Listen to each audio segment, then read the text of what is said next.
All right. Thank you for joining me, Jonny Versity. Jonny Versity is a YouTuber. Johnny, you came to my attention by one of my followers on YouTube who put a note saying I should interview you after my interview with Christopher John Berjerknes.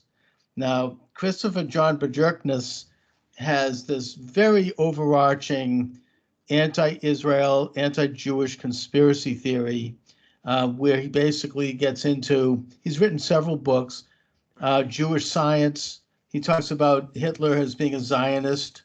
He talks about the Talmud as having all kinds of weird stuff in it, which sort of might be a little true, but some of the, the way he gets into it is that there's this Jewish conspiracy theory to corrupt the world, and that Jews have are bad, evil characters. And he stormed off my program when I challenged him on that point, when with the business of the Talmud and Jews having a bad character.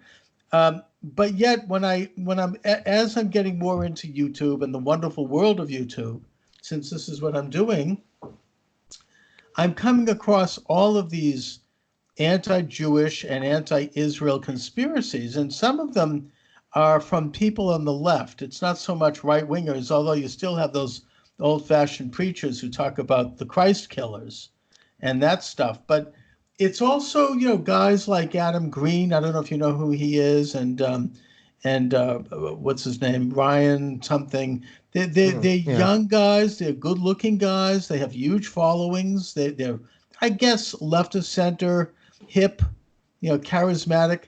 And they just are obsessed with Israel in a very nasty way. So I guess that I want to start by asking you in the broad sense, what do you make of that? Okay, so what happened with Israel is that there are a few dynamics that went into this. The first one was Israel, obviously, if we are talking about the left. And by the way, I think that anti-Semitism coming from the left, it's not that it's worse. It's worse in terms of the outcome. First of all, even people on the right like me, right? And I'm considered like what I basically like almost extreme right. I've been called a fascist before it was cool. Right. That's not my and cool with it. I'm okay.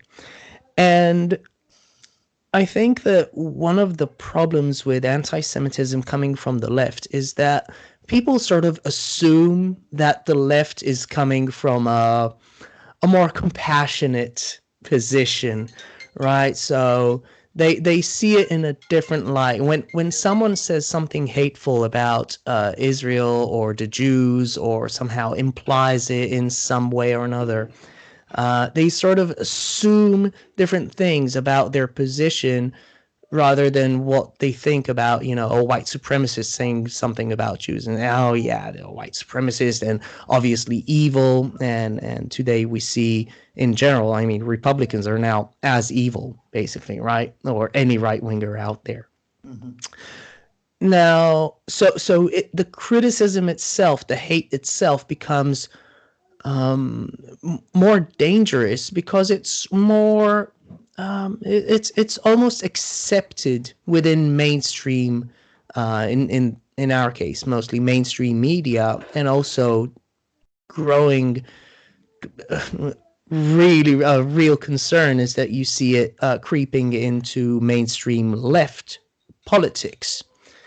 So, looking it's here, becoming mainstreamed in the United States with Ilhan Omar and AOC and all these other people, and Tlaib making comments about being warm and fuzzy over the Holocaust. I mean, recently, and this kind of stuff.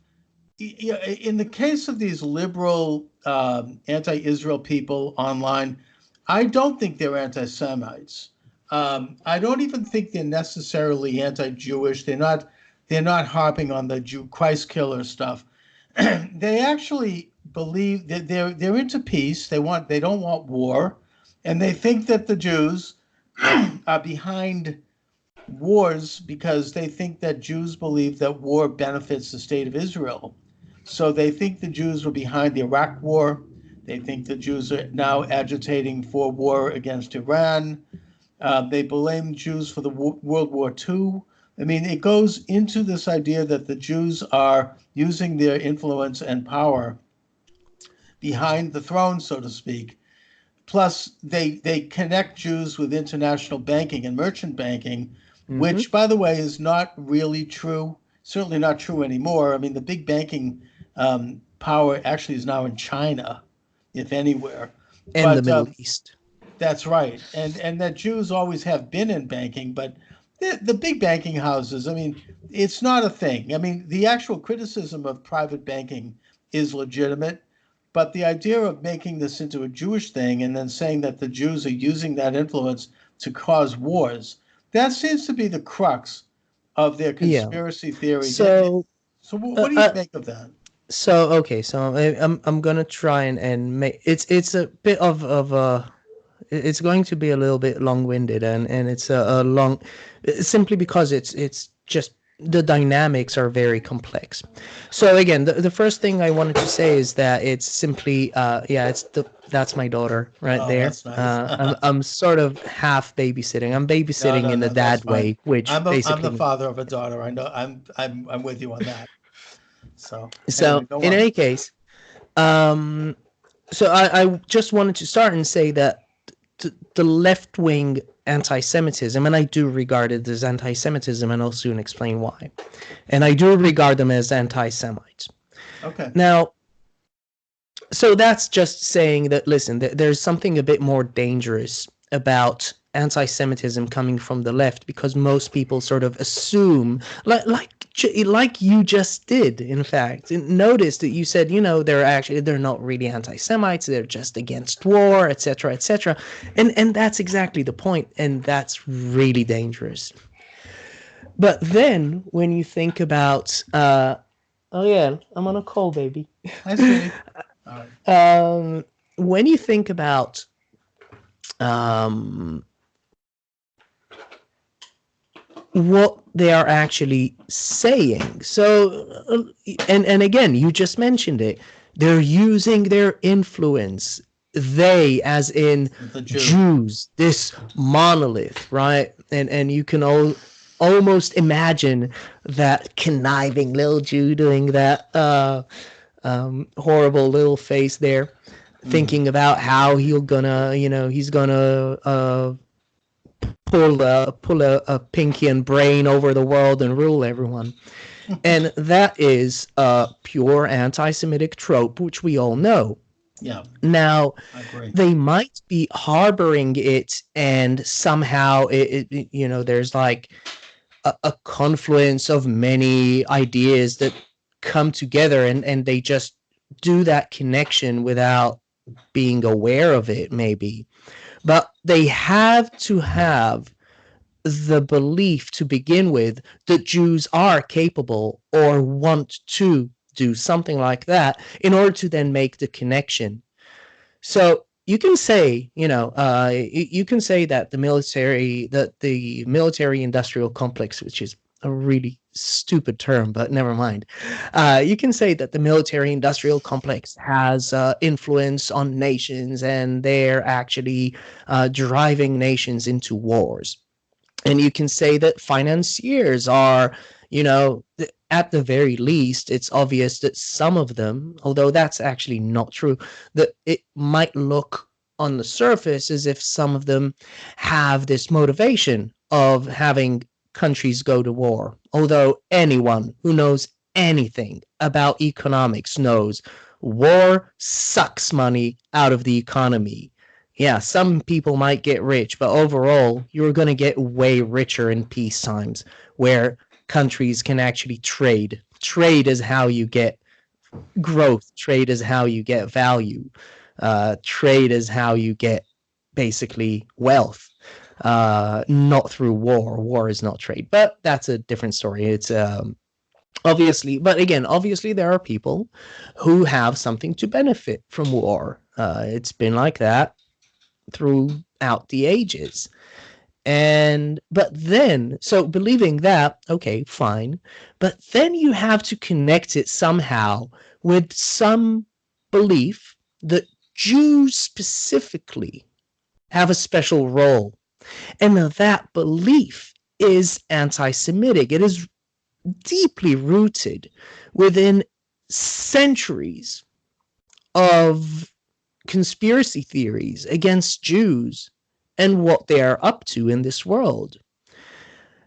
And there is actually a you can actually trace, right, those beliefs and the Christ killer sort of conspiracy theories and the purity of the race conspiracies, everything together. You can basically trace them back to some common ancestor that goes back ages and ages. And I'm not even sure how long ago this all started. So I do think it is proper anti-Semitism. In the case of the left, if you go to hardcore Marxists, well, Marx himself was obviously, I mean, Marx wrote worse things about Jews than Oh, he's a about terrible Catholics. anti-Semite. Yeah, I mean, he wrote the book called "A World Without Jews."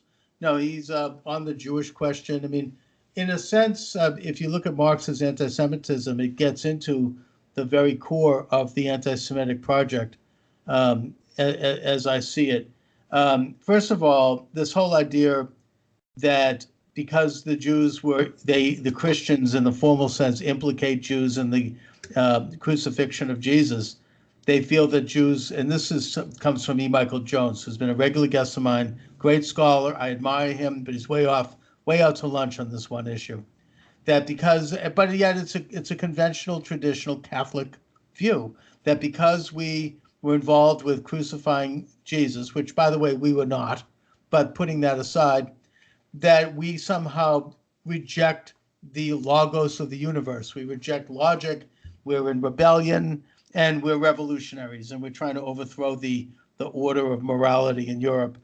I would argue the opposite. I think that Jews provided a moral background for Europe and for Christian Europe for many thousands of years, and that Judaism is all about logos. We believe in God, we believe in family, we believe in education, we believe in the moral and ethical code of Sinai, and that's been the guiding factor within Judaism. And the Talmud is nothing more than Jewish law that has kept us functioning and coherent for 2,000 years of diaspora. It's not this mystical thing that it might have a few nasty comments in there about Jesus, I grant you. The early Christian doctrines had some pretty nasty comments about Jews. They weren't, there was some fierce competition. They weren't getting along well.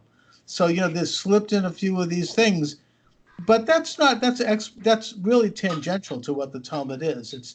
It's a positive document that looks at how to live a Jewish life, particularly in the diaspora.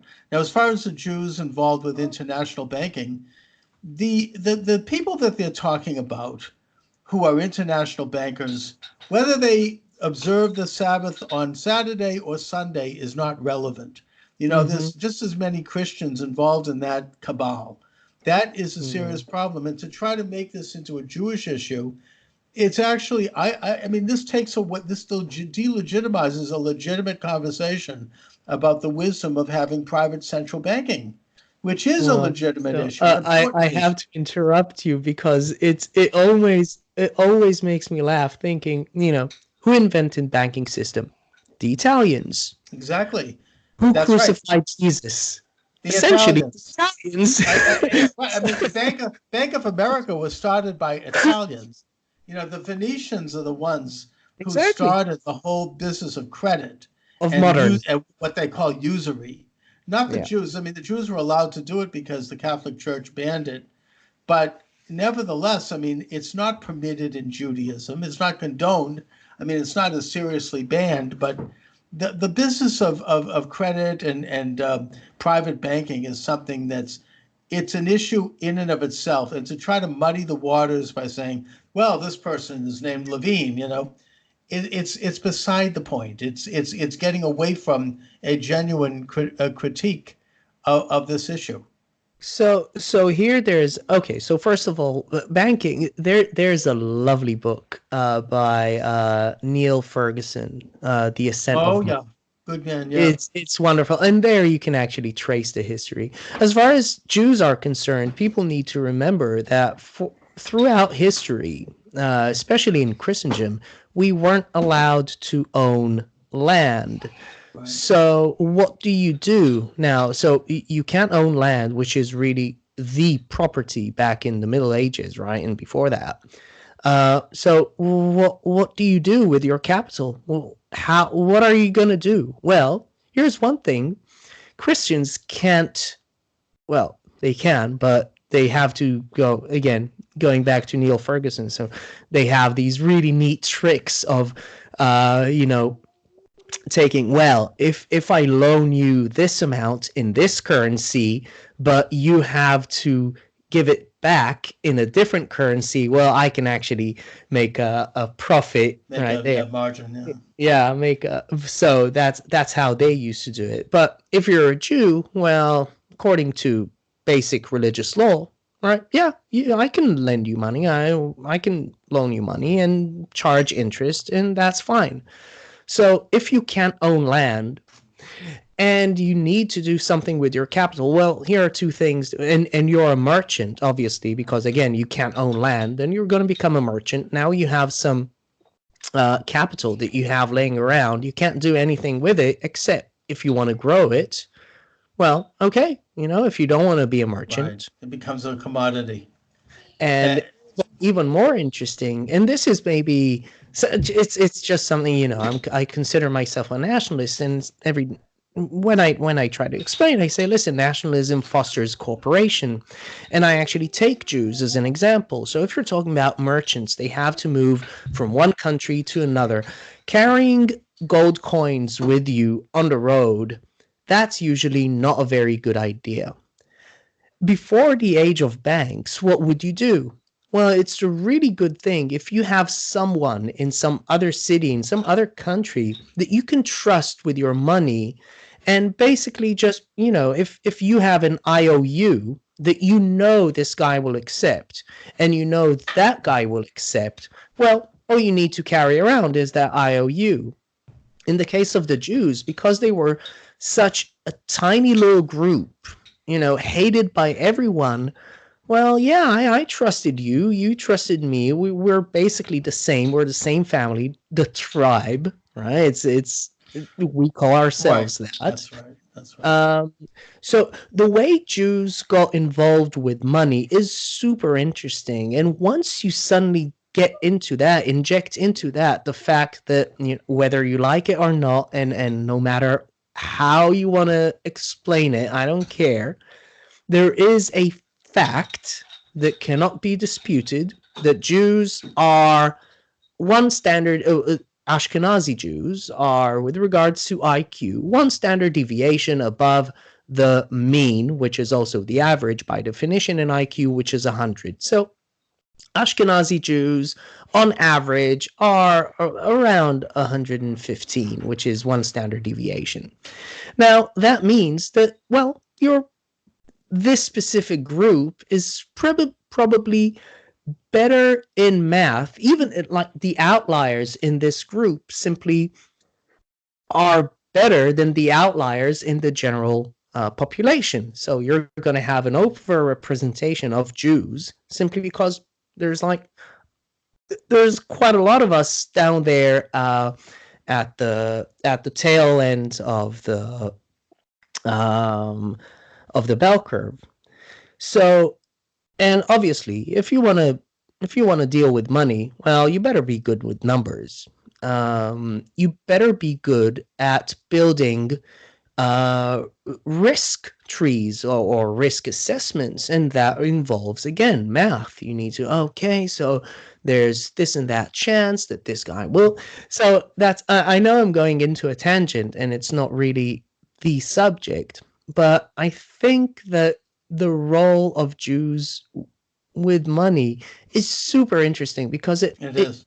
it allows you to learn so many things about group dynamics, about cooperation and nationalism, about overrepresentation of groups because of higher IQ. So it's really interesting, and obviously how successful minorities specifically seem in the eyes of their host society.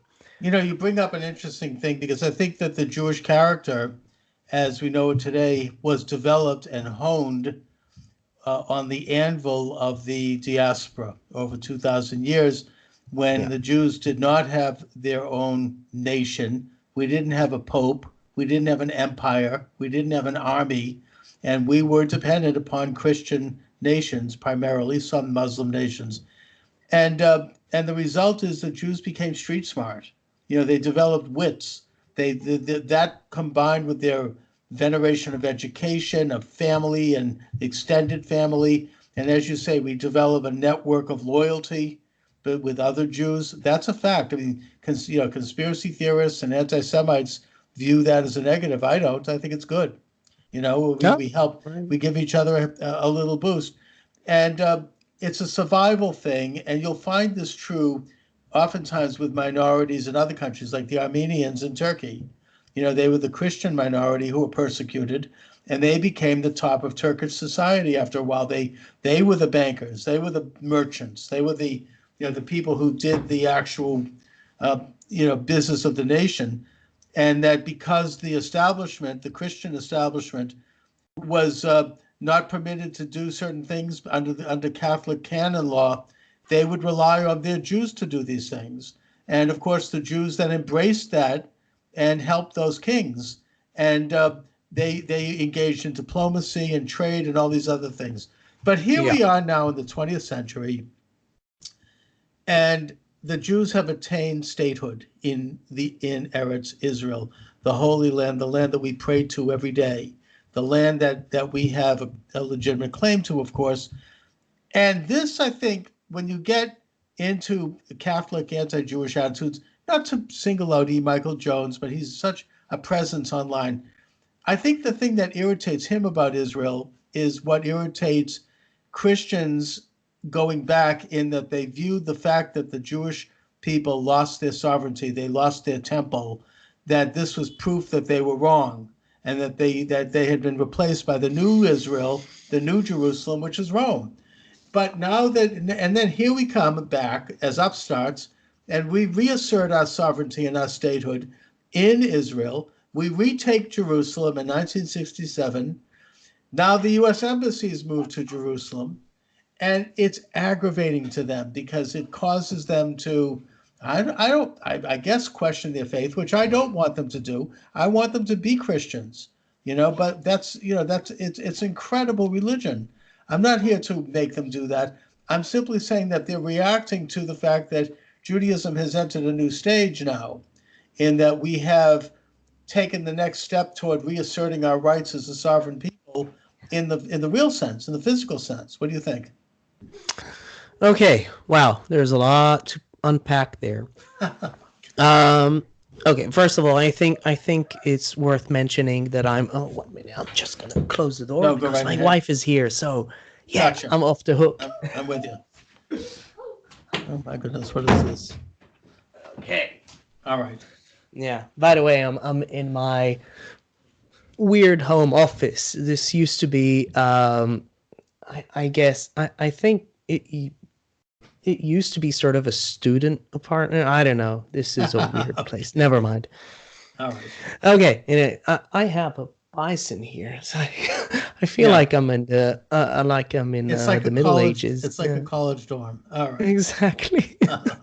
That's how I feel. Then again, it's my office. I can go up into the shower. That's nice. Okay. So I think it's worth mentioning that I am I still use the term militant atheist. And it's specifically, I think, a lot of it because of Israel and because of Judaism. I wanted a little thing about the Talmud. The Talmud is a book written, well, it's actually many books. It's about 20 books. And it also have two distinct versions to it. Right. And it was written literally over 2,000 years, literally 2,000 years, based on a book that was written for around 15,000 years and was written by different people in different places in different times, responding to different problems. One important thing to remember about rabbinical Judaism, which is really the latest form of Judaism. Today, it's evolved further into Hasidic Judaism, and you have on the other end of the spectrum of rabbinical Judaism, you have Reform Judaism. Now, what's important to mention is that the rabbinic revolution, starting around the time of Jesus, really, just before that, the great promise of rabbinical Judaism was the amount of flexibility it allowed to inject into Judaism. From what we know from evolution, you either adapt or that's it. You're out of the gene pool. And the same goes for the meme pool. If ideas cannot adapt to changing times, that's it. They're going to be destroyed. And it goes also for national identities. And before the rabbinical revolution, we had the Sadducees, which are really, I don't want to draw too many comparisons, but they're like fundamentalists that would make Bible thumpers blush. They're like, okay, I don't want to make that comparison, but like think of the most extreme strands of Islam today, and everything has to be written, and you can't stray away from the text. I forgot there's like an idiom that says exactly, I don't know, something like a tittle or whatever. Never mind.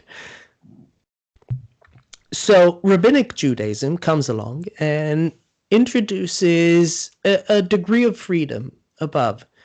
And the idea is quite ingenious. It says, well, God gave us the Bible, therefore it's ours. It's not his anymore. Therefore, we can interpret it. We can interpret it and do whatever it is we think we should do with that. Okay, that's awesome. That's great. That makes life much easier, because then you can maneuver your way with your religion and but still adapt to changing times. And that's what the Talmud is. The Talmud is the evolution of Judaism, and it responding to different times via a very, very interesting mechanism of people arguing with each other, which stands to reason if you know Jews. So when you read something in the Talmud, and believe me, I've had my share of tarnishing that book. I mean, if anyone who follows me in Hebrew knows how critical I am of it. But even I know that sometimes I can take something out of context, and it's one line said by one rabbi, right? It's not immediately contradicted by another rabbi, either at the same time or 100 years later. That's right. I mean, the Talmud at an outer rim. It's commentary. It's dialectical conversation. I think the Talmud was influenced by the Greeks, who, if you read Greek philosophy, whether it be Platonic works, Aristotle, any of those people, they would sit around a table and they would throw out a question, and each of them would come at it and they would scream at each other, and they would record everything, and you'd see completely opposite views all in the same book. And it's that method, that Socratic method, that dialectic, that was applied by the Talmudic rabbis. Now, I'm more of a believer. I believe that the Lord God, King of the universe, handed the Torah to the world at Sinai. I think something happened there, and the Talmud was the oral law. It was commentary. a good source of understanding the Talmud actually is the Shulchan Aruch, the Ethics of the Yeah. Fathers, which is published in most Jewish prayer books, siddurs, in your synagogue. It's available to everyone, as is the Talmud. There's nothing secretive about the Talmud. Yeah. And that Talmudic Judaism really started to develop, or Rabbinic Judaism, long before Jesus. It actually started, I think, with Ezra, and it furthered in the Greek period, and it showed. And when you look at actually Jesus himself, what we can learn about him from the New Testament, his Sermon on the Mount, his arguments, they were entirely within Pharisaic rabbinic Oh, yeah. dialogue. Jesus was a Well, Talmudist, oh, sure. and They call him rabbi. yeah, Like, I mean, and he if was a you're very called rabbi, he was a you are a very Pharisee. he was a very accomplished Talmudist, and he was, in the literal sense, a Pharisee. And I think that he, the criticisms that he was having with the other Pharisees at that time were legitimate and within the context of Jewish dialogue. They're the same criticisms I have today against the rabbis. He was right, So, basically. I mean, just it a was few not. notes. You can't call him a Talmudist Jew because the Talmud is not yet written, Well, really, at this but yeah, point. it was a So Pharisaic Jew. let's call it in Pharisee, if you take the word itself, really what you have in Judaism are at that point are two strands, you can say. Let's boil them down to two strands. The literalists and the interpretivists. I don't know. Correct. The Sadducees and the Pharisees, as you say. Exactly. So the Sadducees, they're the ones that die off eventually. Because as I said, if you don't adapt, you're wiped out. And it's true for the genetic realm as it is true for the mimetic And realm. by the way, they came back like about 500 years later in the form of this Karaite movement that was excommunicated from Judaism. So they're literal interpreters. They would sit in the dark on Shabbos because they wouldn't light a candle. I mean, they were literalists to the point of, they would not look at any commentary. And the only thing I might take issue with you a little bit here, Johnny, and I don't know if this is really an issue, but I don't think that the Talmud contradicts the Torah. The Talmud is trying to understand the Torah. It is trying to interpret the Torah and get to some of the more mystical aspects of the Torah, which are not necessarily knowable in the literal sense. But it doesn't try to make it up. I mean, they're not like a Supreme Court judge that decides what the Constitution means.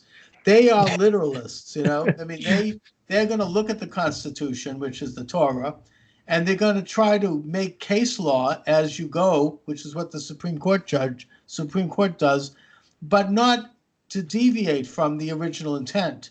They're trying to bring the Torah into practical life and deal with and adjudicate situations that were occurring in their own time. But it is entirely consistent with the Torah. It does not, it is based on the Torah. Anyway, but maybe you and I don't agree on that. Okay, so you mentioned Karaite Judaism. Karaite Judaism is not Sadducees reincarnate. Okay.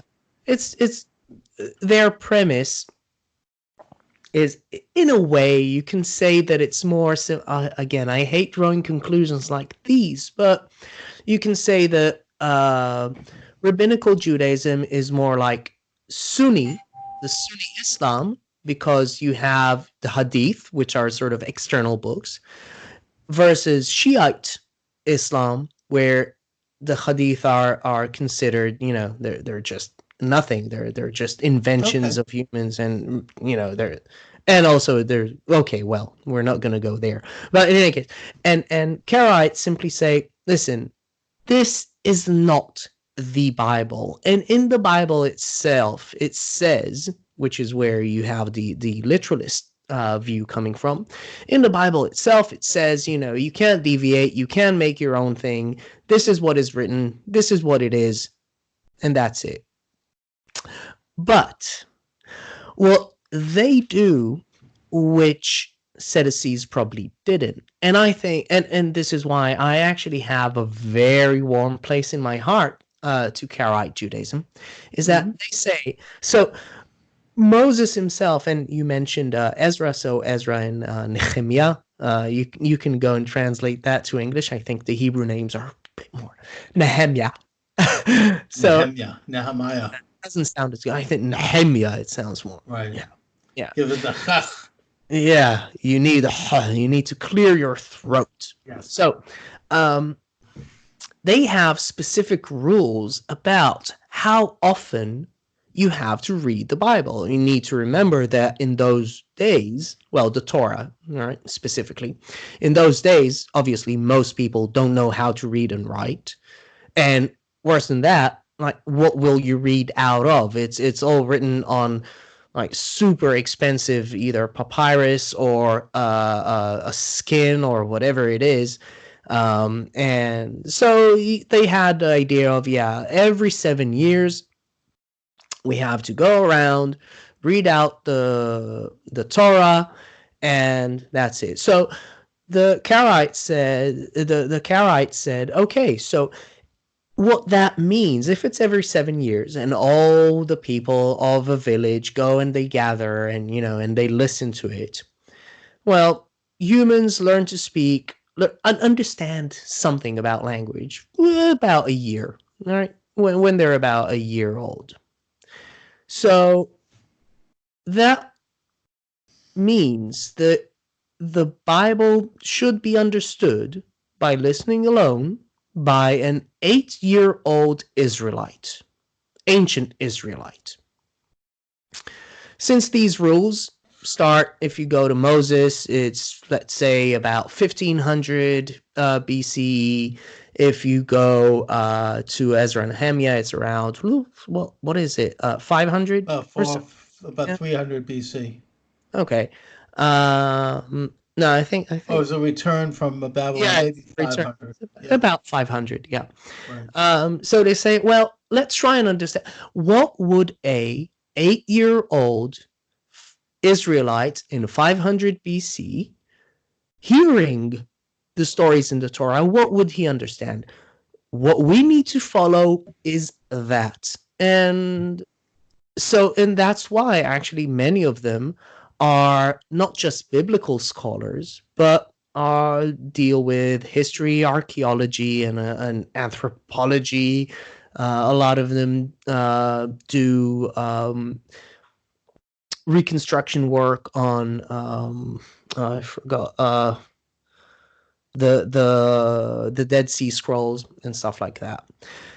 So Karaite Judaism, I actually think, to me, in a way, Karaite Judaism is a bit more real Judaism. Okay, well, we'll have to depart on that one, but yeah. but the other thing that I want to mention, speaking of which, the rabbinic approach, you're talking about the Peshat look at the Torah, the simple reading of the Torah on its surface.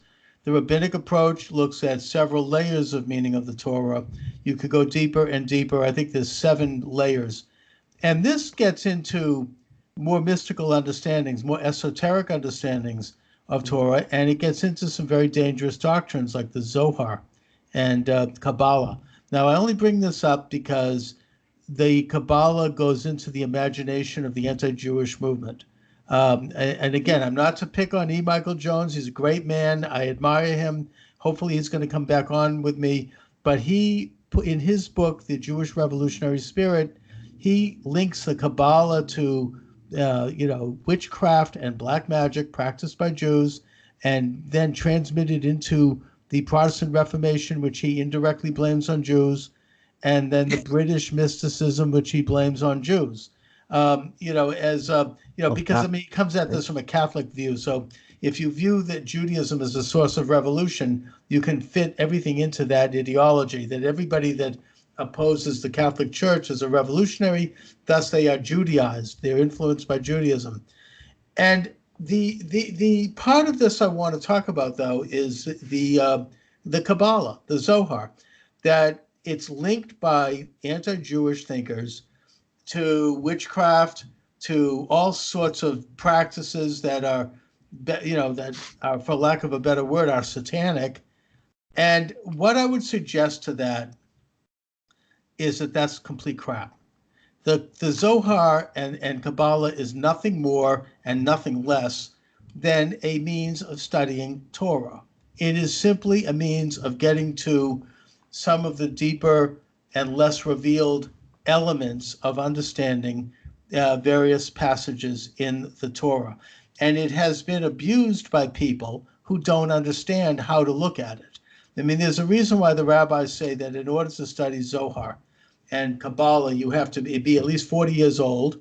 You have to be at a certain level of education and spirituality and character to qualify to even begin to study it, because it's very, tricky stuff. I mean, it can be very dangerous if it's in the wrong hands. So what you had there in the Middle Ages was either corrupted Jews or Christians who were taking the Kabbalah and turning it into some kind of a guide for black magic. I think indirectly it's also a way for Christians to blame Judaism on the witchcraft movement, which is a Christian phenomena, and frankly the Satanic movement, which is also a Christian phenomena. But so what can you say about the Kabbalah and what's this whole misinterpretation of it? So this is interesting because it actually goes down to a different. So if you talk to someone like me, a non-believer to say the least, I would say, the Zohar, it was written by Rabbi Moshe de Leon in the 13th century. Right.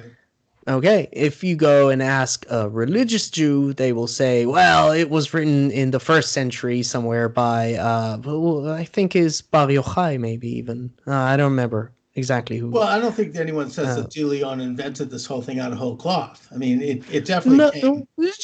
But I'm willing to say that he invented almost all of it. Some of it is based on earlier writings, that's for sure.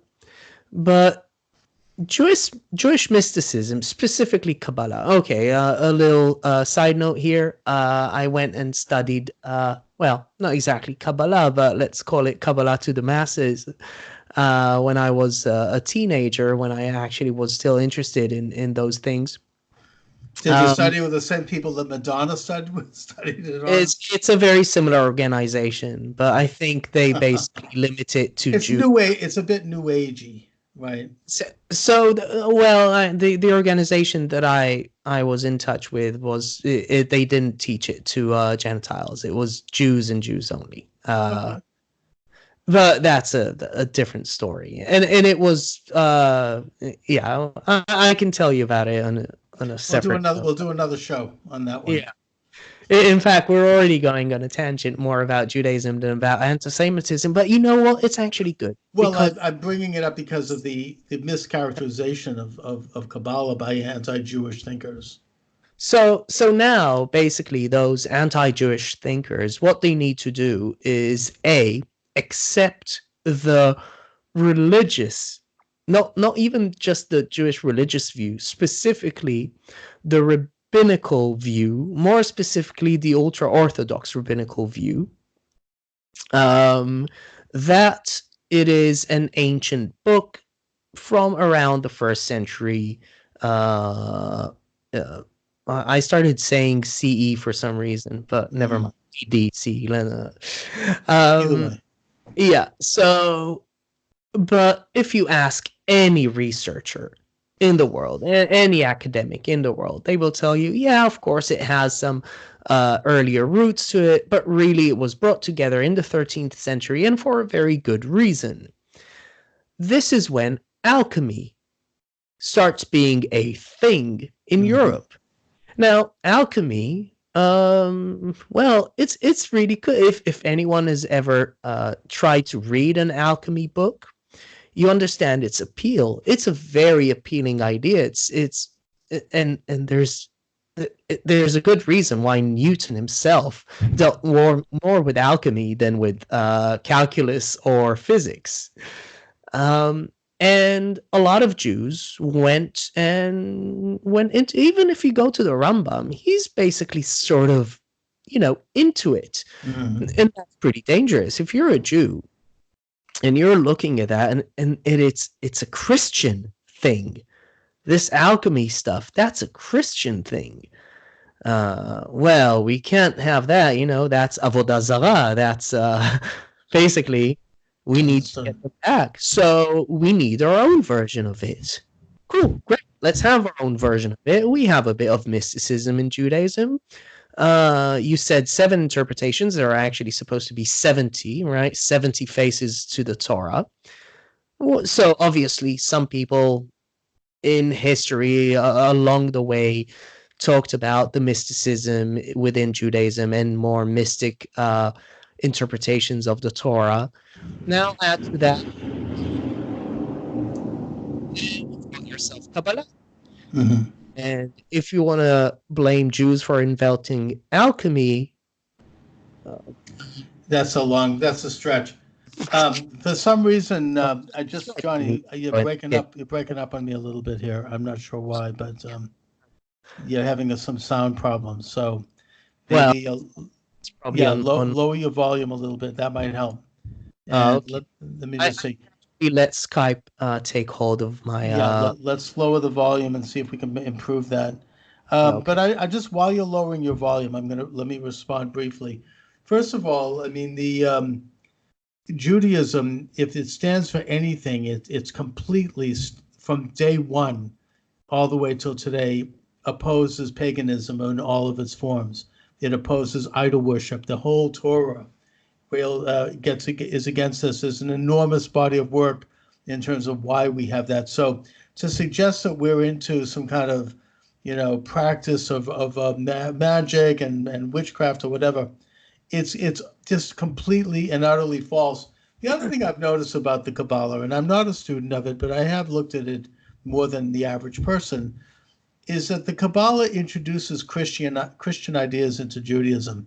It introduces the Trinity, it introduces Christ, it introduces an end time scenario with an Antichrist. So, I mean, I would think that, I mean, if anything, it might have Christian origins. I mean, because it definitely, rather than Judaizing Christianity, you could say that the Kabbalah has Christianized Judaism in Definitely, many ways. 100%. As I said, it goes back to alchemy. And alchemy is well, it's a Christian invention based on, remember that this is more or less the point where they rediscover the ancient works of the ancient Greeks and Romans, and right, the basically this is now the rise of the West at that point. And they have to fuse that, like anything else, you have to fuse it with Christianity, and that's how you get alchemy, which, by the way, was also considered by many Christians as a sort of their version of avodah zarah, their version of Mm-hmm. yeah, it was sort of witchcraft in a way, although many people did it. Sure, And and it was viewed as the cutting edge of science in its day.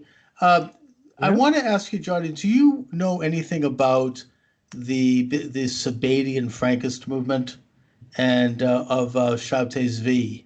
Because I view that as the beginning of a major corruption of Judaism, a major inroads into Judaism that led eventually to Bolshevism and Jews getting involved in really things that are complete heresy to the Jewish spirit. And my understanding is that Shabtai Zvi, who declared his messiahship in 1666, Mm. which there's some questions about whether or not the Catholic Church might have been behind this, because that's a Christian a number, and how it all of a sudden was he promoted all over the world, it was like an email, it was sort of like went viral, right? I mean, suddenly, and he's acting like a rock star. It's like the Rolling Stones on tour, going around, with people swooning and traveling throughout Turkey and just creating havoc, and he declares himself the Messiah by committing every kind of sin you can imagine.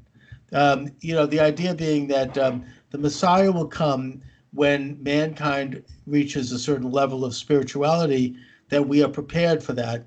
But at the same time, I don't know if it's Talmud or if it's just Jewish folklore, but that if mankind reaches such a level of degradation and perversion and collapse, then the Messiah will come. And Shabtai Zvi went with the perverted side of it. he was doing everything you can imagine with everything that moved.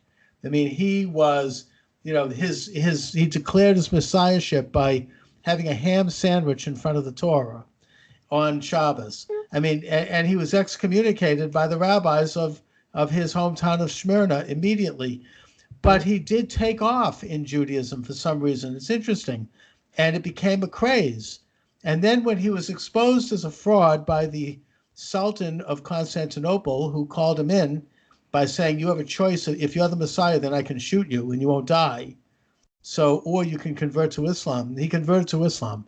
Yeah. But, right. But the thing is that he continued on as a secret Jew, and he developed a cult known as the Donma sect that had a great deal of influence in Turkey.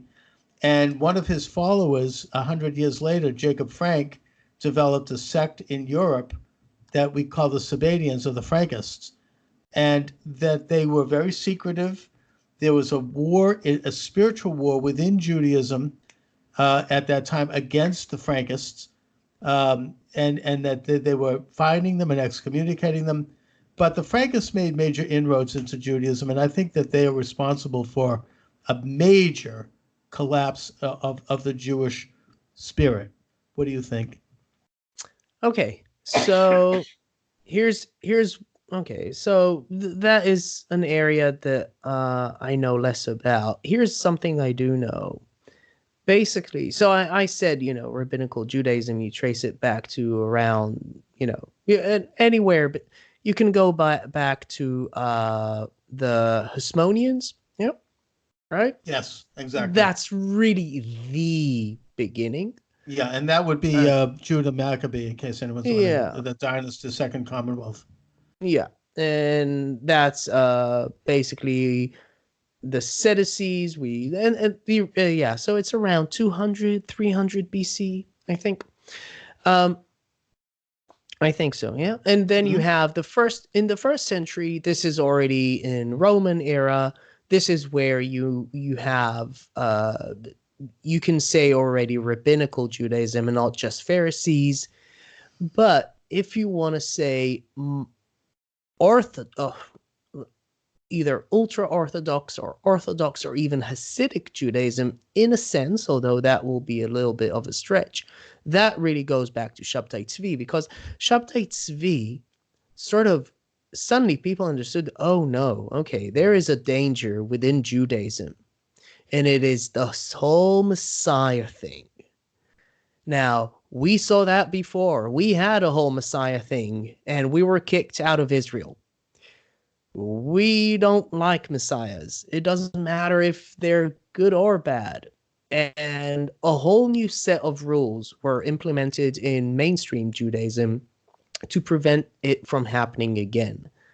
It's a very interesting reason of how Judaism suddenly evolved. Again, it goes back to the idea of an evolution of and how memes evolve through time if they are allowed to adapt. And there was a major adaptation done there. Then, of course, the next major adaptation is in the Age of Enlightenment, and that's really where you get proper Hasidic Jews.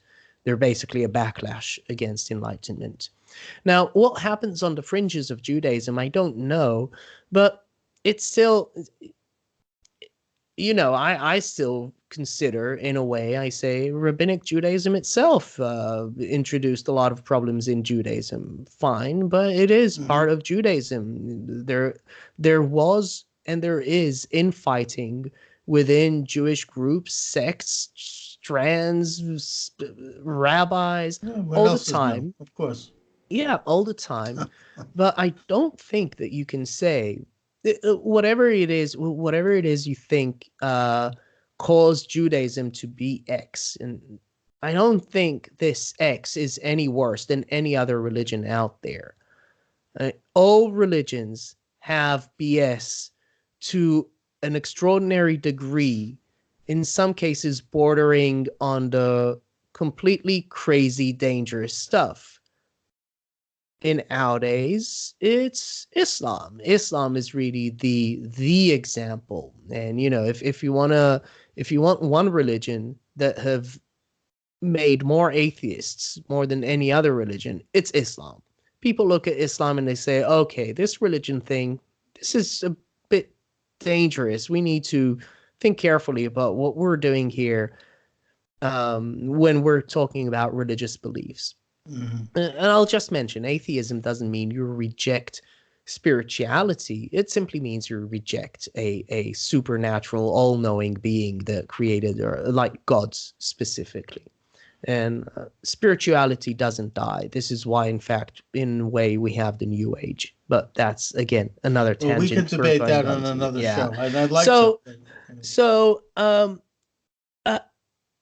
at the end, what I'm saying is Judaism as a religion, as a philosophy, is not that much better or worse than any other religion, especially when you take these religions as they evolve over time. I think that today, Protestant Christianity, which I think is the reason why we live in the world we live. You mentioned Judaism as sort of contributing to that. I beg to differ. I think that without Protestant Christianity, I didn't say it did. I said that this Christian philosopher says it did. Oh, okay. So I think he's wrong. Yeah. I think that the ideas of enlightenment do not work well within Judaism. And it brings me, this is nice, because it sort of ties back to the beginning. And we were talking about why the left has this problem with us. Well, people need to remember that unlike faith religions, such as Christianity or Islam, Judaism is an ethnic identity. So it's an ethno-religion. Right. So I'm still Jewish. I consider myself Jewish, and other people see me as a Jew, right? Because, if you're talking about in a rabbinical Judaism sense, then my mother is Jewish, hence I am Jewish.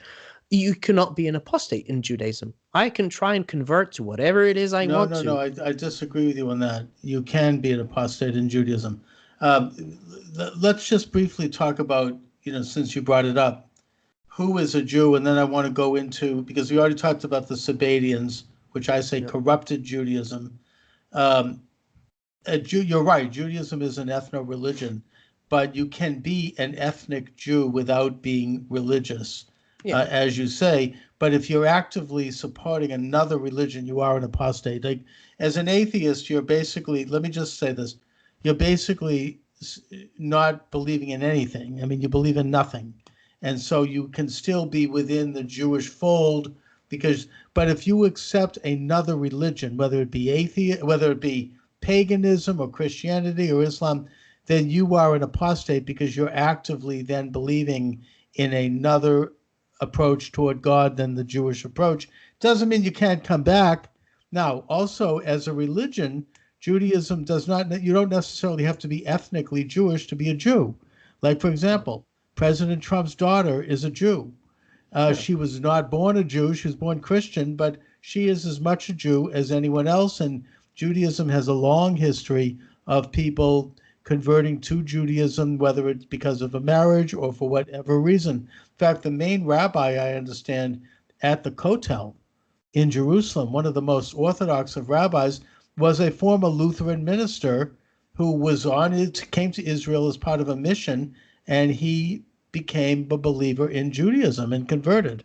So, it's both an ethnicity and a religion. It's an interesting question. I guess that I want to bring things up to a bit to today, and why it is that you get all these young, hip YouTube guys that are basically left of center. I mean, I don't know. Maybe they're on the right. I don't know. In this day and age, people don't even think in those terms. But they're anti-Israel. And I think that the anti-Israel movement, and you can speak to this maybe, Johnny, as an Israeli, I think it's motivated by two factors today. I'm not talking about historic anti-Israelism or anti-Semitism. from the left. And that is that the left resents Israel for two reasons. Firstly, because it is a capitalist country. Israel is a modern startup nation where you have businesses who are innovating, who are creating, you have people who are becoming successful. It honors business. It honors the individual being a sovereign person who makes their own life, controls their own destiny, can become a success. I mean, this is a very much a fundamental part of the whole Jewish ethos. This is what Karl Marx railed about in his anti-Semitic treatise. The Jew stands for self-interest and huckstering, he says. Huckstering just means trade. We trade with each other, goods and services, ideas.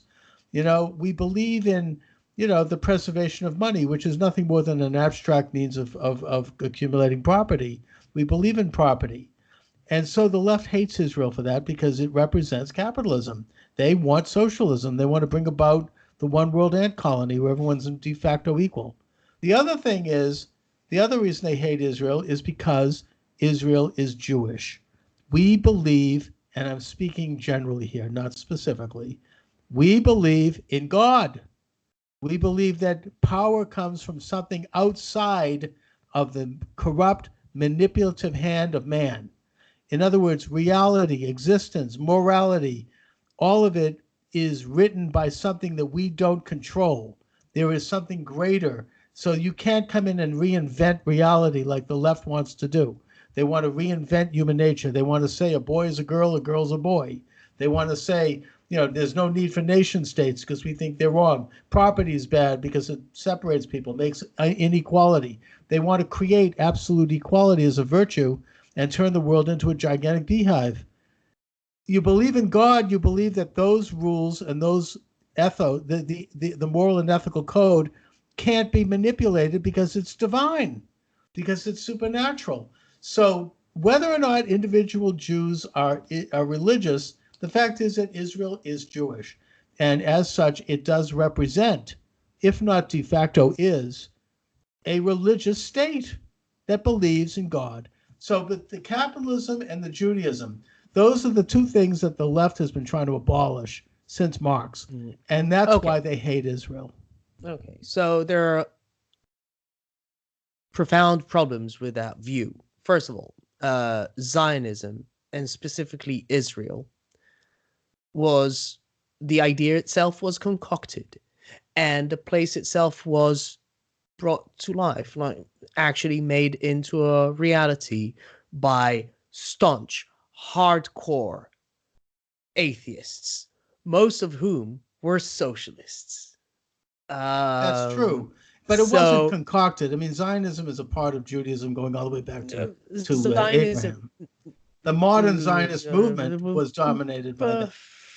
But Zionism is something that we could trace it back every generation. You've had Zionists who are trying to. It's just in modern times they're able to do it. We could get into a history of this, and I could make that case. The yearning to go back to Israel, that is a thread going back through the ages, because God gave it to us. Zionism is more than that. Well, the modern political movement, you're right. It's a modern political movement based specifically not on the ideas of nothing about Judaism. It is not a Jewish idea. It is based on the ideas emerging at that time of nationalism. It is a national movement of the Jews. It speaks nothing of Judaism. Not absolutely nothing. I reject that. I mean, first of all, you can reject it. No. Let me just respond briefly, Johnny. 19th century, the religious Zionist movement has not gotten the kind of press it should get, but the fact is that it precedes the secular national movement. The Vilna Gaon and the Hovevi Zion movement in Russia was ultra orthodox and religious, and they did make Aliyah. They made Aliyah around the 1860s. Yeah. So you have, and that was a huge movement that has not gotten the kind of play that it should have gotten because the secular Zionists didn't really, have a place for that. And I also don't think that you can say flat out that the secular Zionists were not Jewish, I mean, in any way. I So think that they again, had, well, some levels of Judaism. there is okay. I am a nationalist, and Um, I believe strongly in it. So you'll have to believe me now on a few things. Chovevei Tzion, as I said, the rest of Jews throughout the ages, Shana Haba B'Yerushalayim Habnuya, right? They keep saying it each prayer next year and built Jerusalem. Yeah, they keep saying it. They did not build Jerusalem. More importantly, they had no concept of the idea of sovereignty, which is why I say it is a modern national movement.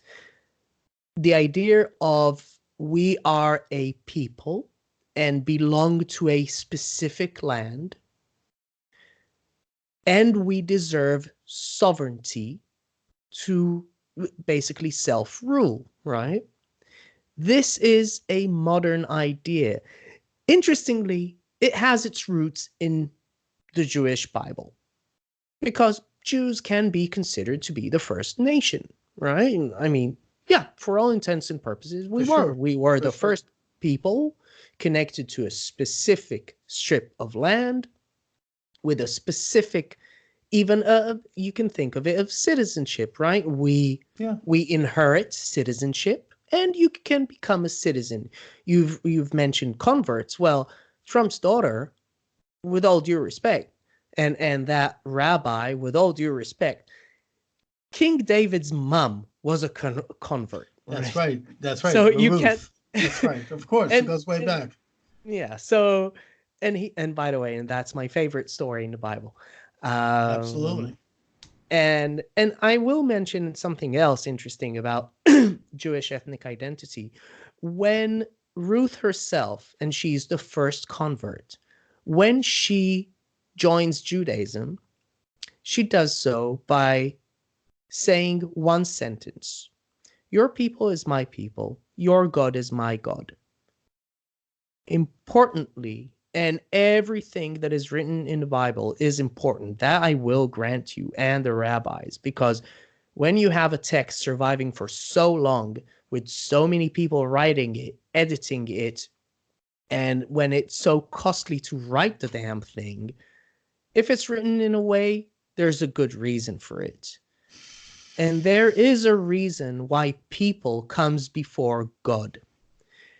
More importantly, there is a reason why the Bible is in fact a story of a people adopted by God who keep rejecting him and doing everything that they can to piss him off. Um, Well, and that's the and they great, still great spiritual struggle that and, continues in and they Judaism. still yeah and they Of course. but importantly they are still considered as Jews in the Bible, right? This is why we keep Right. getting punished. Right. So obviously the ethnic identity within Judaism supersedes that of the religious one.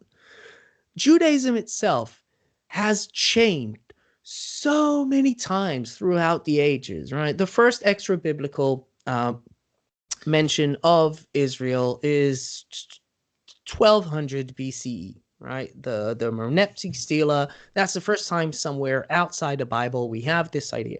So, at the very least, we can say that Judaism, in some form or another, or the ethnic identity of Israel, in some form or another, exists at least 3,200 years, at the Right. very least. I agree.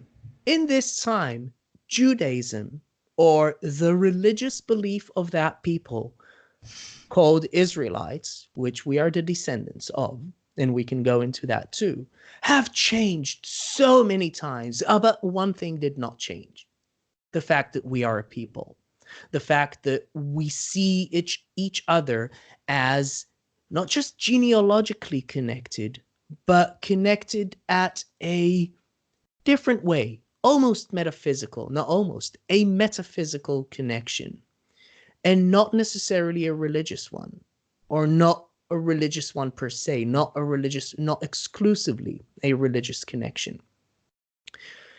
The idea of the state of Israel, the idea that Jews should be a sovereign people, comes from a very basic idea. Jews are a people. That's it.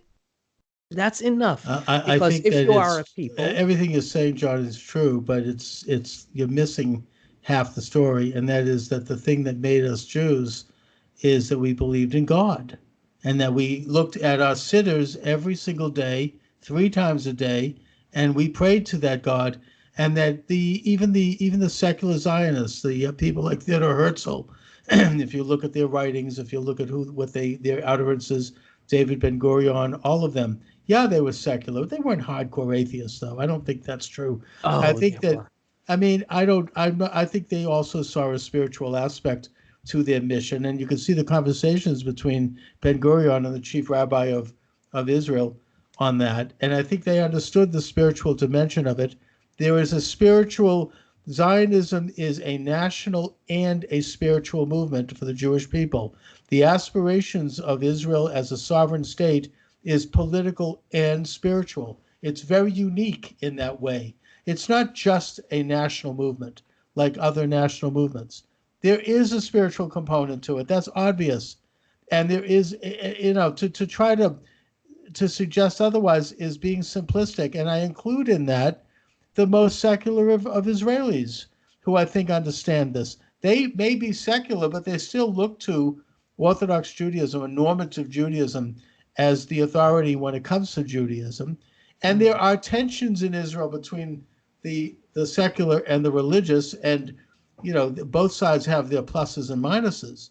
But I would still argue that it is a general understanding that the raison d'etre of Israel, the mission of Israel, is the national aspirations, but also the spiritual aspirations of the Jewish people. Okay. So, first of all, and this is now something that I do in my Hebrew cast, is the greatest threat today to Judaism, to the Jewish people, not Judaism, to the Jewish people is Orthodox Judaism, ultra-Orthodox Judaism. And the greatest threat thus means that the adoption that Israel has made stupidly so was the fact that so Israel is the state of the Jews. Jews are a people and they have a mythology like most other nations out there. The Greeks have their own mythology. The Finnish, they have their own mythology. The ancient peoples have mythologies of their own. Now, you want to call it religion? Fine. I say it's a mythology. You say that it's God. I say, well, the people invented God, not God invented the people, obviously, but I'm an atheist, so I would say that. And okay, one thing about Zionism, just a sec. Ben Gurion didn't marry, and he married his wife. It wasn't a Jewish wedding, and he wouldn't even wear a kippah in a funeral, in a Jewish funeral. He was that atheist. Go on the complete opposite side of the compass, right? The guy who they called a Nazi and a fascist and everything, Zev Jabotinsky. Yeah. He was a staunch atheist. So Right. much so, I mean, and hardcore one. No, I get that. I understand that. And most importantly, unlike Chovevei Zion, these are the people that strive towards the idea of sovereignty. Chovevei Zion, they simply want to be here, which is cool. Most of the time, they just want to die here. No, I'm not talking about today's ultra-Orthodox community in Jerusalem. I'm talking about the movement in Russia in the 19th century, Vilna Gaon and them. They were nationalists and Zionists. How much were they? It was what, like it was him huge, and about 300 people? No, it was enormous, and there needs to be a book written about it. It was not emphasized because the people who wrote the history books were the atheistic Jews. Now, look, we've already gone over it. We're going to go on a merry-go-round here. Yeah. We can go into. We're not going to agree. But I think we've laid out the positions, and maybe in a way we have respectively laid out some of the fissures and the conflicts that naturally exist in Israel, because Israel ultimately is a free society. So, we all have our differences of opinion, and we could get into that. It's a separate issue. Johnny, Obviously, you are wrong and I am right. Of And course, so, of course. just in case you were wondering. Yeah, in case anyone's wondering. Johnny, but we're reaching toward the end of the program, so I want to I want to need give to you wrap up. the last word. I want you to talk a little bit about where you do your thing online and where people can reach you. Don't you want to talk about do you have anything you want to promote? I mean, you're welcome to. So I don't need to promote anything. For now, I do mostly Hebrew, but I won't go into that. I actually want to drive home the last point, which is talking about nationalism. You say they look at it spiritually. I think they don't give a shit about spirituality or how spiritual we are, and if we are religious, if Israel is a religious state. What they care about, they look at us, and you're in the States, I'm here in the UK.